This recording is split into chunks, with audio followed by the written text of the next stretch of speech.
तो जितने भी स्टूडेंट्स यहाँ पर हैं, आई थिंक हर एक बच्चे को पता चल गया होगा हमने जो डिजिटल सत्याग्रह की शुरुआत करी थी, है ना? जहाँ पे हमारी सिंपल सी अपील है कि अगर कुछ गलत हुआ है तो उसकी प्रॉपर इंक्वायरी हो और जस्टिस मिल सके। अगर कुछ गलत हुआ है, हम कुछ भी कह नहीं रहे हैं कि गलत हुआ नहीं हो, पर अगर हुआ है तो उसकी प्रॉपर इंक्वायरी होनी चाहिए। ग्रेस मार्किंग में क्लैरिटी मिलनी चाहिए, किस तरह से करेगी उसको हटाया जाना चाहिए, because which is unfair to many students, है ना? साथ में इंडिपेंडेंट इंक्वायरी हो ताकि पता चले कि कहाँ कहाँ पेपर लीक हुआ है, कहाँ नहीं हुआ है, और उसके लिए क्या जस्टिस हम कर रहे हैं 25 लाख स्टूडेंट्स को। तो जो डिजिटल सत्याग्रह हमने शुरू करा था उसमें हमारा टारगेट था कि 1 लाख एस्पायरेंट जो नीट 2024 में अपियर हुए वो जेन्युइन एस्पायरेंट हमारे साथ जुड़ जाए, जिसमें पिछले 24 घंटे में हमारे साथ ऑलरेडी 18,000 से लोग ज्यादा स्टूडेंट जुड़ चुके हैं। जो नहीं जुड़े हैं उसको जुड़ जाए, उसके गूगल फॉर्म फिल करें और उसके साथ जुड़े।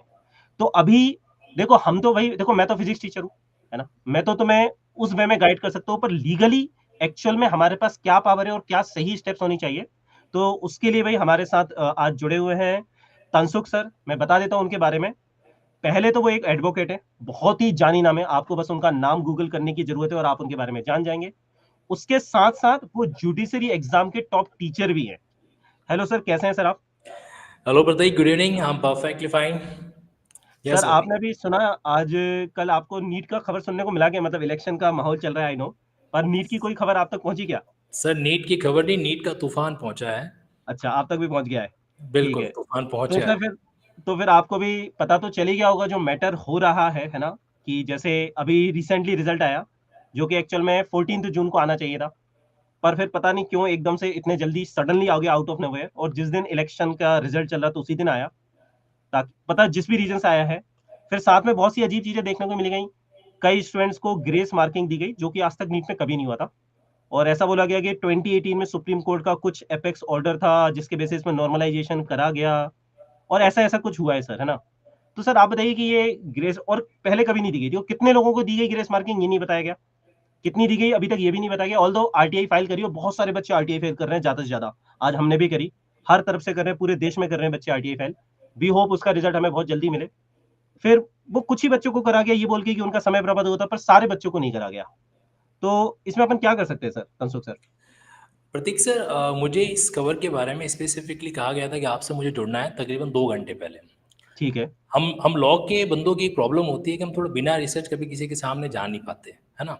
सही और सही। आपका ये जब सेगमेंट जब सामने आया तो डेफिनेटली जो मैंने कंप्लीटली इसकी फैक्चुअल स्टडी की है, और जो आपके नीट एग्जाम से जुड़े हुए जितने भी लीगल प्रोविजन है, चाहे आपका वो ऑफिशियल प्रेस रिलीज हो या फिर आपका जो ये अलग अलग कानून बना हुआ है इसके according, national medical commission act 2019 हो गया, या फिर आपका ठीक ये है। National commission Indian system medicine act 2020 हो गया, वगैरह वगैरह।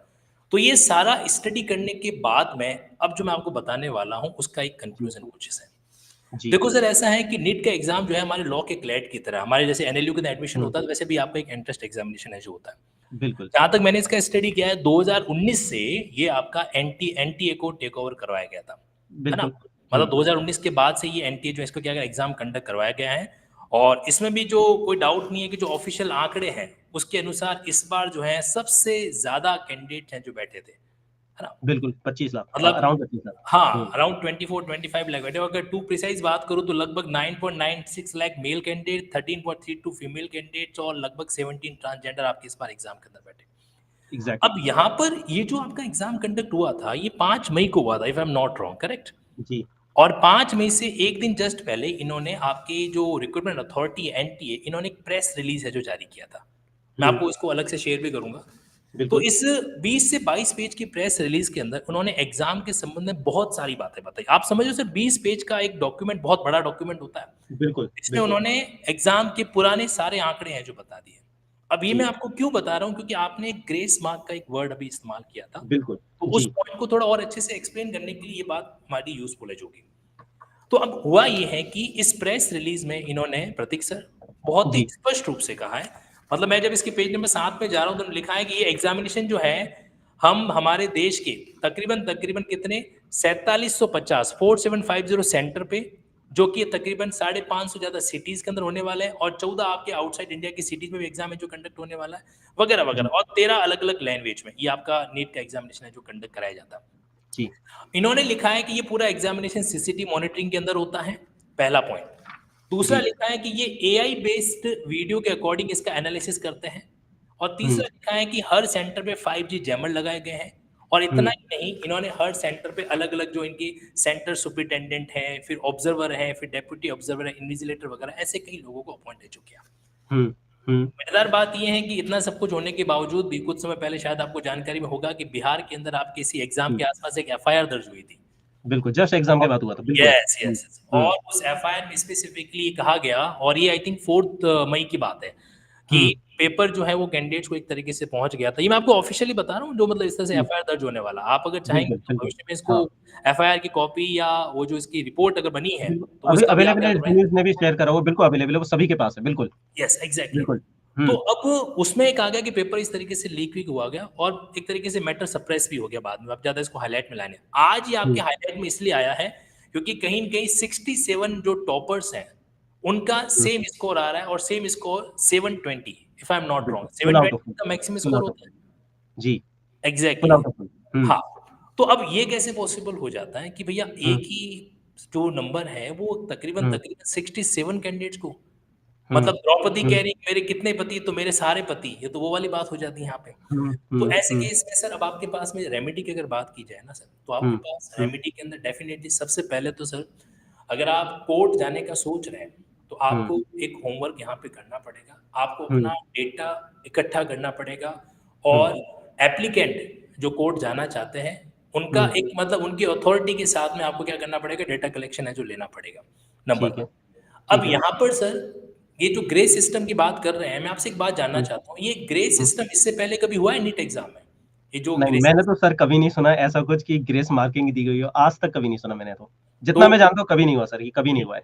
हुँ, हुँ, तो बिल्कुल। अब क्या हुआ है कि एक मैंने इनका ऑफ़िशियल स्टेटमेंट पढ़ा, तो उन्होंने हुँ, कहा, बताया आपके हुँ, एनटीए ने, कि ये ग्रेस मार्किंग इसलिए की गई कि कुछ सेंटर पे जो है कुछ कैंडिडेट्स को हुँ, लिमिटेड, कुछ ऐसे हुँ, लिमिटेड कैंडिडेट थे जिनको कुछ परेशानी हो गई, इश्यू हो गया, उनका वो हुँ, टाइम पे एग्ज़ाम बैठ नहीं पाए, ऐसा कुछ हुआ।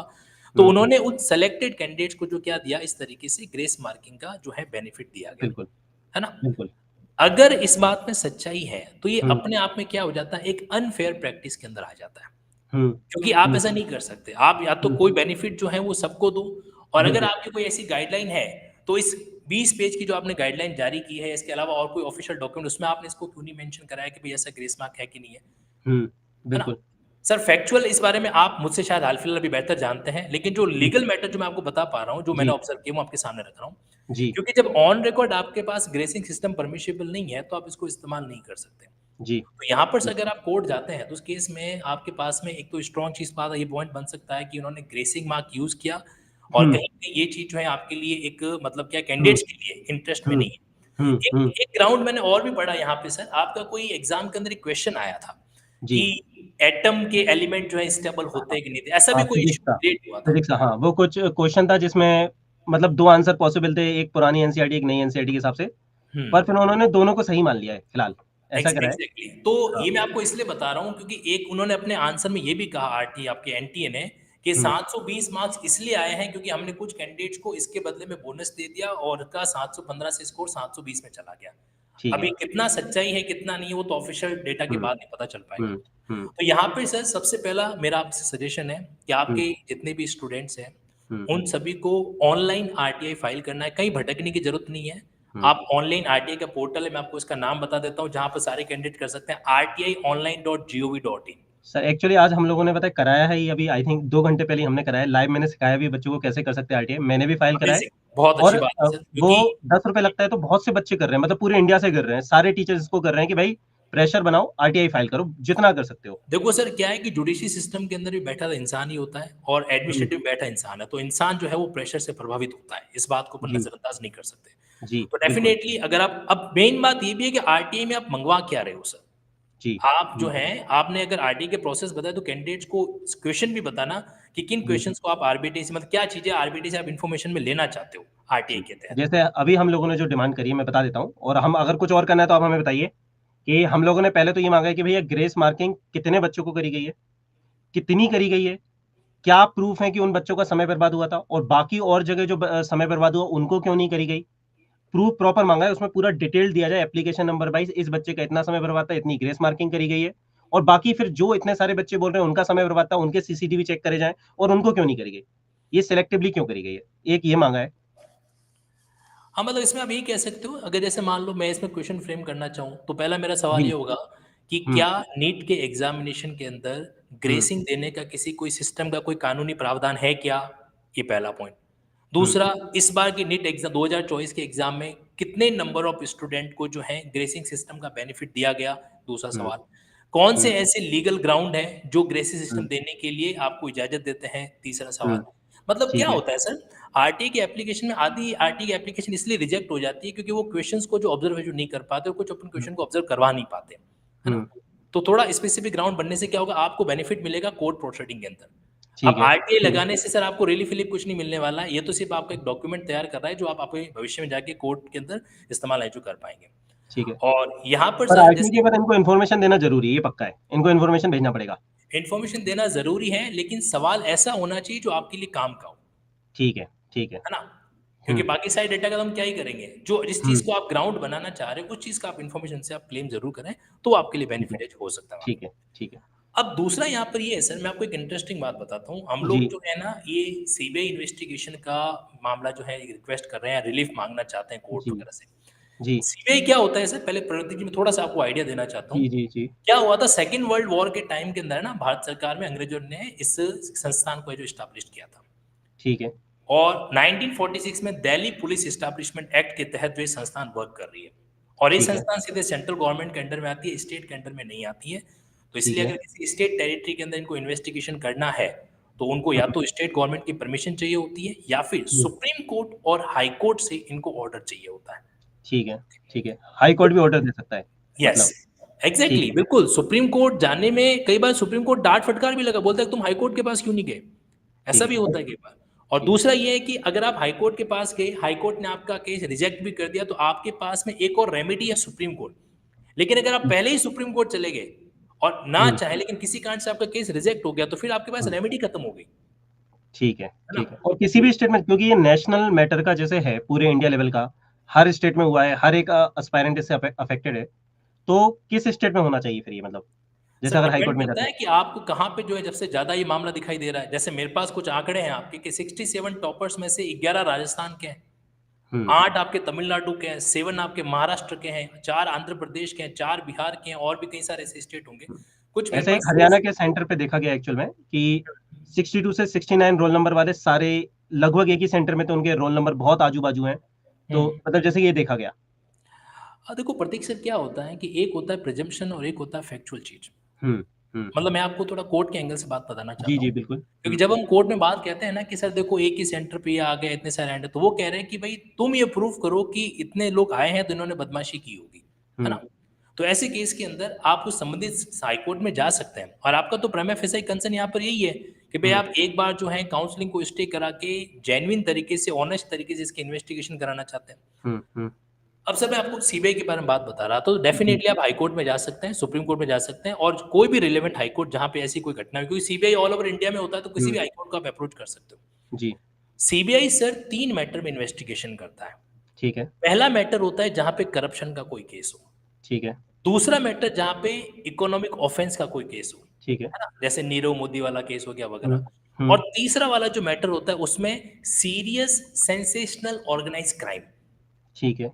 ऑर्गेनाइज क्राइम प्रत्यक्ष क्या होता है, जैसे आपने कहा कि भाई इस पेपर के अंदर कहीं संभावना है कि गड़बड़ी हुई है, तो जी। एक व्यक्ति गड़बड़ी नहीं कर सकता, पूरा का बिल्कुल ठीक। पूरा एक ऑर्गेनाइज तरीके से एक ग्रुप होता है ना?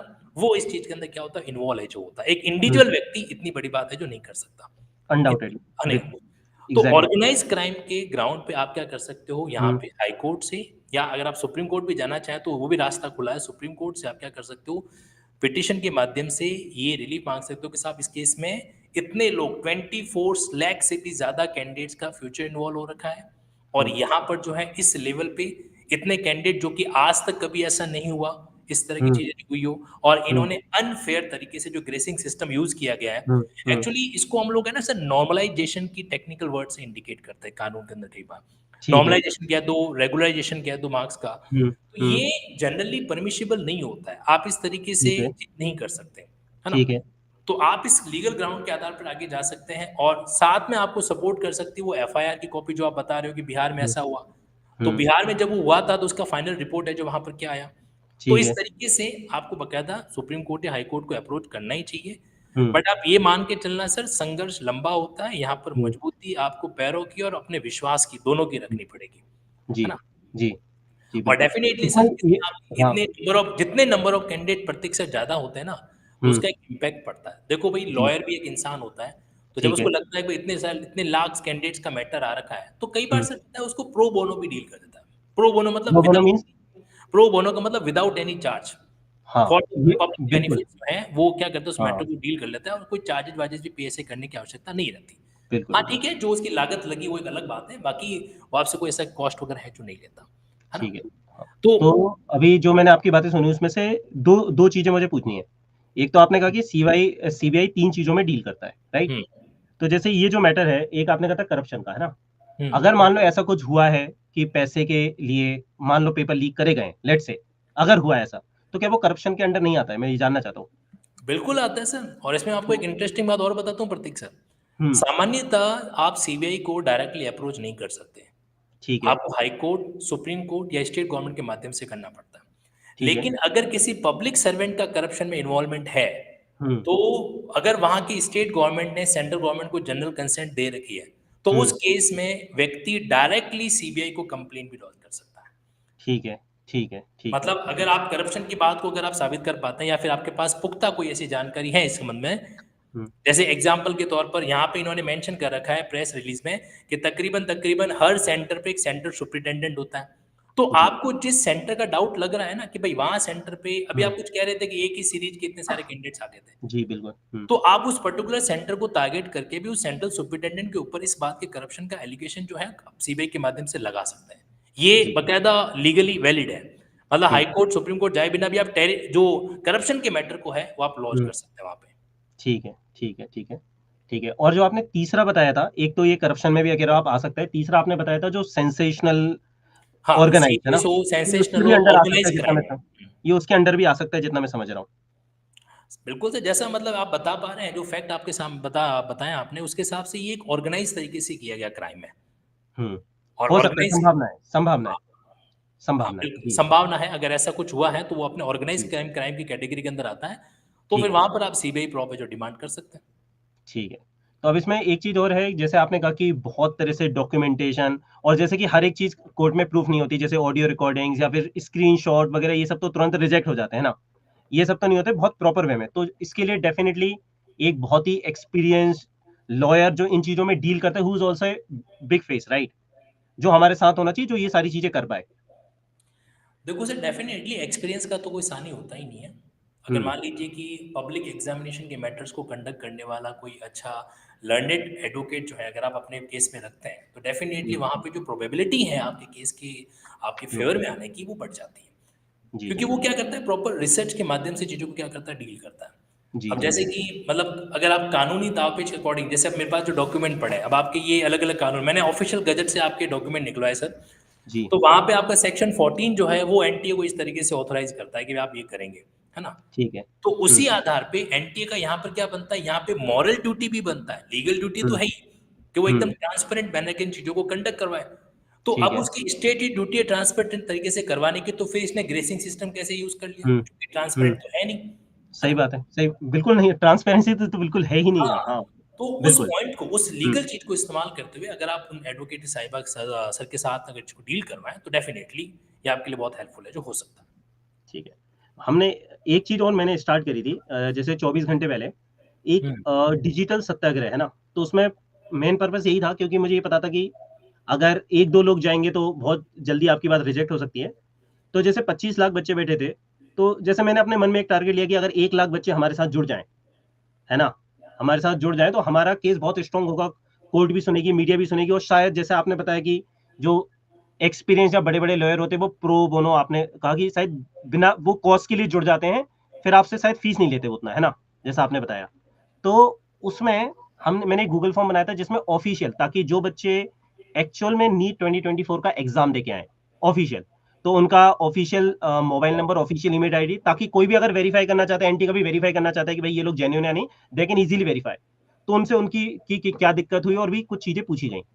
तो इसमें ऑलरेडी अभी मैंने 1 घंटे पहले चेक करा था, 18,000 जुड़ चुके हैं बच्चे मेरे साथ पिछले 24 घंटे में। तो आपको लगता है कि अगर मैं 50,000 या 1 लाख तक पहुंच जाता हूं, तो इससे अगर कोर्ट में जाते हैं तो हमको हेल्प मिलती है? क्योंकि मैं इस चीज को एनटी को भी भेजूंगा, पर मुझे बहुत ज्यादा उम्मीद नहीं है कि एनटी से मतलब रिस्पॉन्स आए। मुझे उतनी ज्यादा उम्मीद तो नहीं है कि वो बैठ के वेरीफाई करेंगे, पर या फिर किसी बड़े लॉयर से जुड़ने में हेल्प मिलेगी, आपको लगता है? देखो सर, डेफिनेटली इसका इम्पैक्ट तो पड़ता ही पड़ता है, और एक कहावत भी है कि लोहा गर्म होता है तभी हथौड़ा मारा जाता है, और अभी आपके लोगों के केस में लोहा गर्म हो रखा है। ठीक है। और दूसरा क्या है कि देखो, आप मैं रियली अप्रिशिएट करता हूँ प्रतीक सर आपके इस एफर्ट को, क्योंकि हम्म, क्योंकि देखो, कोचिंग चलाना तो अपनी जगह पर है, बट जी बच्चों के लिए इस स्टैंड पे खड़े होना, आपको यहाँ पे कुछ नहीं मिलने वाला है ना, जी यहाँ पर आपको कोई सैलरी अनअकैडमी से किसी से मिलने वाली है, आप बच्चों के लिए प्रो बोनो खड़े हो रहे हो, that's really good thing. But बच्चों को भी समझना पड़ेगा कि अपने लिए तो आगे आना पड़ेगा। कहते हैं, कहावत है कि सर, बिना रोए तो माँ भी दूध नहीं पिलाती, और इस केस के अंदर तो बच्चों को आगे आना ही पड़े, तभी जाके वो क्या कर पाएंगे, चीजों को डील कर पाएंगे। और हम्म, इतने बड़े केस में मतलब अभी तक 18,000 का फिगर भी, हालांकि भी बहुत बड़ा फिगर है अपने आप में, 18,000 जी एप्लीकेंट किसी एक पर्टिकुलर मैटर के अंदर आ रहे हैं। बट जी निश्चित रूप से अगर ये संख्या बढ़ती है तो इसका प्रभाव जी जो है वो आपकी सुप्रीम कोर्ट की मतलब कहीं न कहीं प्रोसीडिंग को शुरू करने में और आपको शुरुआती रिलीफ लेने में मदद जी करेगा।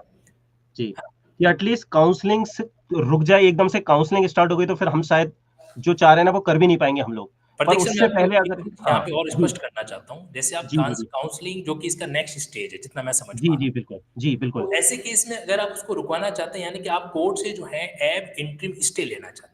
एब इंटरिम हम्म, स्टे क्या होता है कि शुरुआती प्रोसीडिंग के अंदर आप कोर्ट से निवेदन करते हो कि साहब, जब तक सीबीआई का इन्वेस्टिगेशन चल रहा है या हम्म, जब तक ये मैटर कोर्ट में पेंडिंग है, तब तक जो है आप काउंसलिंग पे क्या करें, एक तरीके से स्टे लगाएं। क्योंकि ठीक है। काउंसलिंग हो जाती है और उसके बाद में फिर मान लीजिए अगर कोई जजमेंट भी आता है, कोई निर्णय भी आता है, तो वो इनफ्रक्चुअस हो जाता है, मतलब फिर वो निरर्थक हो जाता है, ठीक उसका है। सेंस है जो नहीं बनता वहां पे। जी तो ये बिल्कुल। आप इंटरिम जो रिलीफ मांगना चाह रहे हैं वो आपको शुरुआत में स्टे के रूप में मिलेगा, जिससे काउंसलिंग आपकी रुक जाएगी, एंड ठीक दैट है। Will definitely help you. और इसके लिए आपको एक एक्सपीरियंस लॉयर को डेफिनेटली हायर करना चाहिए सर। और ये मेरा हम्म, प्रतीक सर आपसे यहाँ पे ये भी कहना है कि प्रो जी बोनो एडवोकेट करे तो अच्छी बात, नहीं भी करे तो सब लोग कैंडिडेट मिलके भी अगर 200 100 रुपए इकट्ठे करेंगे ना, तो भी आराम से मैनेजेबल हो जाता है, जी ताकि इस फील्ड के अंदर आगे लड़ा जा सके, है जी ना। जी बिल्कुल बिल्कुल बिल्कुल। ठीक है। तो आई थिंक मेरे तो भाई बहुत सारी क्वेरीज थी, वो क्लियर हुई हैं। आई थिंक यही चीज हम लोग जानना चाह रहे थे किसी एक्सपीरियंस्ड लॉयर से। तो इन कंक्लूजन जो मैं कहूंगा यार, वो यही कहूंगा यार कि अभी सबको साथ आना है, और ये 2-3 दिन का ही मैटर है। अब तुम सोचो कि 1 हफ्ते बाद या 4 दिन बाद, 5 दिन बाद चीज ठंडी हो जाएगी और फिर कुछ नहीं हो पाएगा। और एक बार काउंसलिंग स्टार्ट हो गई, चाह के भी अपन नहीं कर पाएंगे, फिर कोर्ट का फैसला भी, वो चाह के भी क्या फैसला दे देंगे उसके बाद। अगर एक बार काउंसलिंग स्टार्ट हो गई, एडमिशन हो गई, तो मतलब अगर प्रूफ भी हो गया ना सब कुछ, तो हाथ से मैटर निकल चुका होगा। तो मैं यही कहूंगा कि यार कोशिश करो हमारे साथ 1 लाख जुड़ जाए, 1 लाख नहीं तो 50,000 एस्पायरेंट जुड़ जाए। तो तुम अपने एंड पे बस यही कर सकते हो, इसको फैला सकते हो। अब ये तो मतलब एक्सपीरियंस लॉयर की जो बात है आपने सुन ली है ना। तो कोशिश करो इस सेशन को लाइक करो यार, ताकि ज्यादा से ज्यादा लोगों तक पहुंचे। 25 लाख बच्चे बैठे थे, हम 1 लाख या 50,000 तक भी पहुंच गए ना, तो बहुत कुछ हो सकता है। 1 लाख या 50,000 तक, 25,000, 25 लाख बैठे थे। तो इसको लाइक करो, शेयर करो, जो मेरा डिजिटल सत्याग्रह वाला वीडियो उसको शेयर करो, लिंक शेयर करो, ताकि हम पहुंच पाए। और जिन स्पेशली जिन नी 2024 एस्पायरेंट अब इस वीडियो में नए आए हैं पहली बार, अगर तुमने भाई वो गूगल फॉर्म नहीं भरा है तो भर दो। इसी चैनल पे तुम्हें इस वीडियो की लिंक मिल जाएगी, लाइव सेशन में डिजिटल सत्याग्रह, उसके डिस्क्रिप्शन में तुम्हें गूगल फॉर्म की लिंक मिलेगी, उसे भर देना। इस सेशन के डिस्क्रिप्शन में भी होगी, नहीं होगी तो मैं डलवा दूंगा। ठीक है। Thank you so much Tansukh sir, बहुत ज्यादा क्लैरिटी मिली हम लोगों को। एंड बिल्कुल मे बी प्रतीक सर, और इस हाँ चीज़ के लिए हम हमेशा तैयार रहेंगे सर। बच्चों के लिए अगर कोई कैंडिडेट, कोई बंदा आगे आके चीज़ों को डील कर रहा है, तो हमारी जी तरफ से पूरा सहयोग रहेगा। और मैं जी आपके स्टूडेंट को भी कहना चाहूँगा कि देखो, कई बार है ना, पथ के अंदर इस तरीके के कांटे बोए जाते हैं। अब इस परिस्थिति के अंदर हमें कांटों से घबराना नहीं है, आपको आगे बढ़ के अपने हक के लिए लड़ना पड़ता है। न्याय की भी मांग की जाती है तो न्याय दिया जाता है, वरना वो भी अधूरा रह जाता है। आज आपके साथ में आपके प्रतीक सर हैं, तो आप लोग भी सर की चीज़ों को अच्छे तरीके से ऑब्जर्व करें और साथ ही साथ में इस मुहिम के अंदर सर के साथ में खड़े रहें। बिल्कुल बिल्कुल। Thank you okay. So much sir आपके समय के लिए। मुझे पता है आप बहुत बिजी थे, आपने इतना समय निकाला और 2 घंटे आपने पहले खुद भी रिसर्च करा है। थैंक यू सो मच उसके लिए। और अगर मुझे कुछ और जानना होगा तो मैं आपको जरूर कांटेक्ट करूंगा इसके ऑलवेज रिगार्डिंग। ऑलवेज है। चलो थैंक यू भाई, सारे बच्चे सर को एक बार थैंक यू बोलो। और कमेंट में भी लिख के जाना कि सर ने अपना समय दिया। ठीक है बाबा गाइस, मिलते हैं एंड लेट्स होप कि हम इस बार कुछ करें, मतलब ग्रेस मार्किंग हटवाए कुछ तो कर ही दें, और चाहेंगे ना तो बिल्कुल कर सकते हैं, ऐसा नहीं असंभव है। जितने भी लोग बोलते हैं ना सब कुछ असंभव है, वो गलत बोल रहे हैं। असंभव तो कुछ भी नहीं, मुश्किल है, असंभव तो डेफिनेटली नहीं है।